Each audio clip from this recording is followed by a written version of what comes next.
வீரபத்திர முதலியார் என்பது 1887 இருந்து அவர் இந்த துறையிலே மிகப்பெரிய ஆராய்ச்சிகளை செய்தார். அவருக்கு நம்மை மாதிரி இல்ல, தமிழ் தெரியும், சமஸ்கிருதம் தெரியும், ஆங்கிலம் தெரியும், கன்னடம் தெரியும், தெலுங்கு தெரியும். அவர் எழுதிய ஆராய்ச்சி கட்டுரைகள் எல்லாம் ஆங்கிலத்தில்.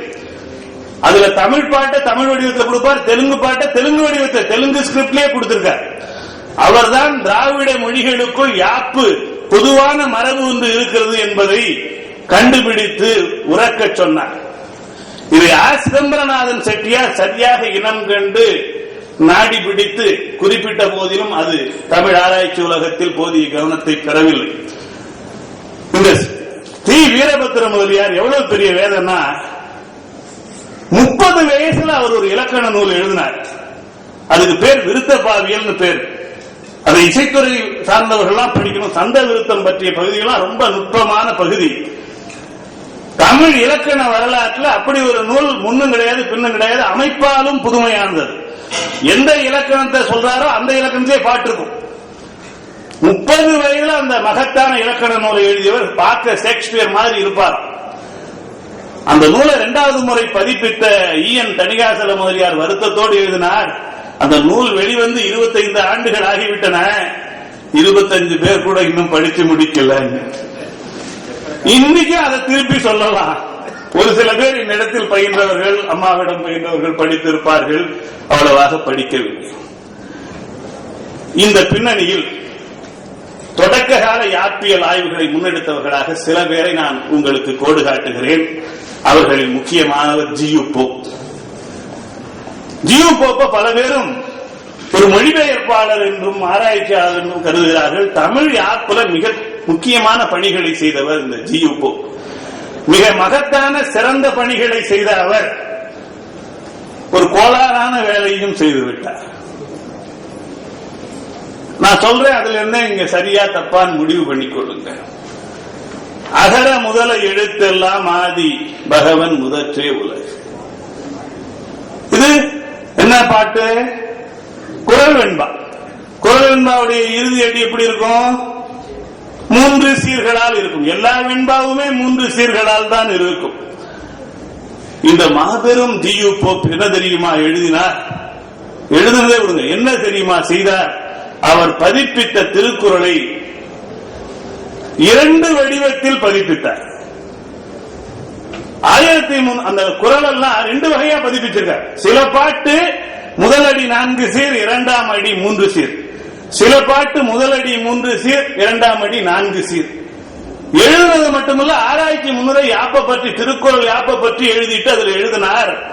திருக்குறள் வெண்பாக்கள், குறள் வெண்பாக்கள் 2 வகையான அமைப்பை உடையவை.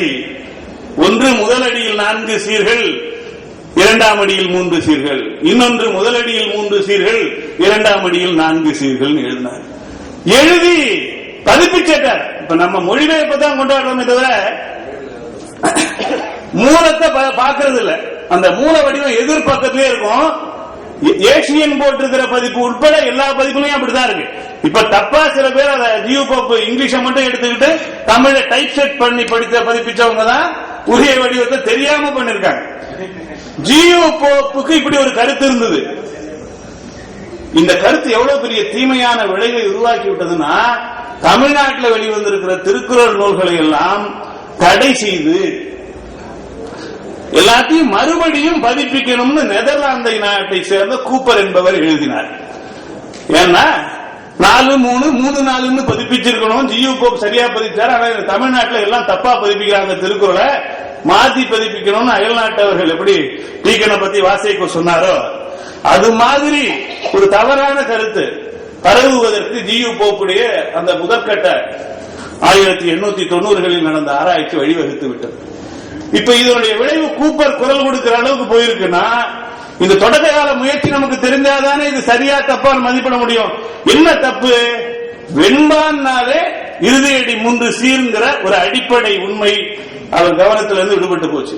அதுக்கு அவர் மட்டும் காரணம் இல்லை, வீரமாமுனிவரே காரணம். செந்தமிழ் நூல்ல அப்படி ஒரு கருத்தை எழுதிவிட்டார்.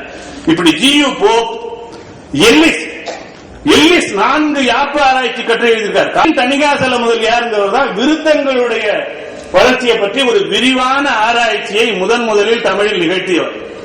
1911 சென்னை பச்சையப்பன் ஹால்ல ஒரு விரிவான ஆராய்ச்சி சொற்பொழிவை ஆங்கிலத்தில் நிகழ்த்தினார். 25 ஆண்டு கழிச்சு அதை தான் பதிப்பிச்ச புத்தகத்தில் சேர்க்கலான்னு அவர் தேடினார். அவருக்கே கிடைக்கல. 25 ஆண்டு கழிச்சு எழுதினவருக்கு அந்த கட்டுரை கிடைக்கல. ஆனாலும் அவர் எழுதினார், அந்த எண்ணங்கள் என் மூளையில் இருந்து மறைந்து விடவில்லை, மனத்தில் இருந்து மங்கிவிடவில்லை, நான் மீண்டும் நினைவில் இருந்து எழுதுகிறேன்னு அதை எழுதினார். இப்ப எனக்கு அவருக்கே கிடைக்காத வடிவமும் கிடைத்தது, அவருக்கு மீண்டும் எழுதிய வடிவமும் கிடைத்தது. விருத்தத்தில் பல பிரச்சனை இருக்கு. அது வடமொழியா தமிழா, சந்த விருத்தத்துக்கும் இயல் விருத்தத்துக்கும் என்ன சிக்கல், இதை பற்றியெல்லாம் மிக விரிவாக ஆராய்ந்திருக்கிறார். எவ்வளவு தூரம் ஆராய்ந்திருக்காருன்னா, ஒரு 80 பக்க அளவில் அவருடைய ஆராய்ச்சி இப்ப நூல் வடிவம் பெறப்போகிறது ஆங்கிலத்தில். இதுல முதல்ல எழுதின கட்டுரையில கொஞ்சம் வடமொழி செய்திகளோட வர்றார்.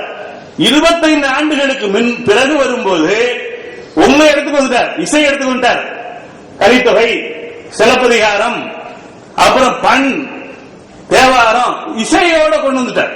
இந்த விருத்த யாப்பு இசையின் தொடர்பில் எப்படி வந்ததுங்கிறத எழுதுறார். 25 ஆண்டுக்கு முன்பு எழுதும் போது கொஞ்சம் வடமொழி சார்போடு எழுதுகிறார். 25 ஆண்டுக்குள்ள அவருக்குள்ள ஒரு வளர்ச்சி, கருத்தியல் ரீதியான வளர்ச்சி வந்தது. இந்த விருத்தங்கள் குறித்த மிக விரிவான ஆராய்ச்சியை இன்னும் 2 மாதத்துல வரும். விரிவா இது வீரபத்திர முதலியாருடைய சீடறிவர், இவரோட இப்ப நூலா வரப்போகுது. வீரபத்திர முதலியாரோட கொண்டு வரல என்ன சிக்கல்னா, பல தொடர்களை எழுதினார். எல்லாம் டு பி கண்டினியூ முடியாமலே போயிருக்கு பலவும். இருந்தாலும் கூட முழுமை பெறாத அவற்றையெல்லாம் வெளியிட்ட ஒரு 200-250 பக்கம் வரும்னு தோணுது.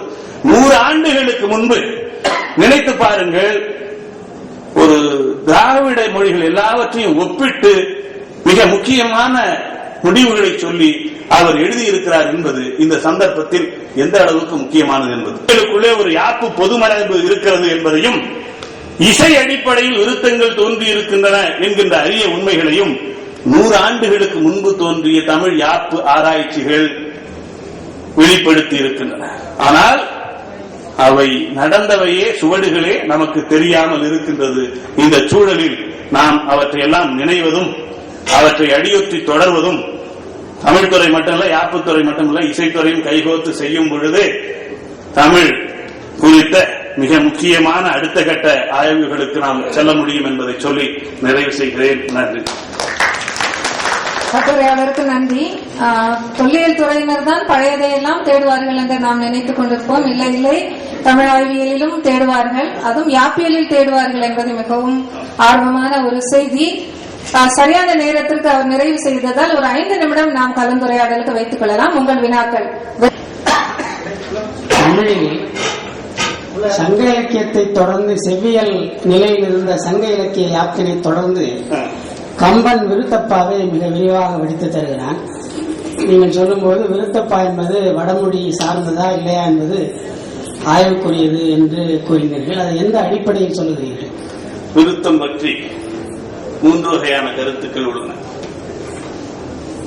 விருத்தங்கிற சொல் வட சொல், அதுல ஒன்றும் ஐயம் கிடையாது. ஏன்னா அதை தெளிவுபடுத்துறதுக்கு ஒருத்தர் தான் தமிழ்நாட்டில் தேவநேய பாவானரே சொல்லியிருக்கார், விருத்தம் வட சொல். ஆனாலும் வலிந்து அதை விருத்தம் எல்லாம் சொன்னவங்க உண்டு, அது வேண்டாம். இப்ப மயிலை சீனி வேங்கடசாமி போன்றவர்கள் பிராகிருத பாலி மொழியிலிருந்து விருத்தம் வந்தது என்று சொல்கிறார். சமணர்களின் கொடையன். பொதுவாக பலரும் சமஸ்கிருதத்திலிருந்து வந்தது என்று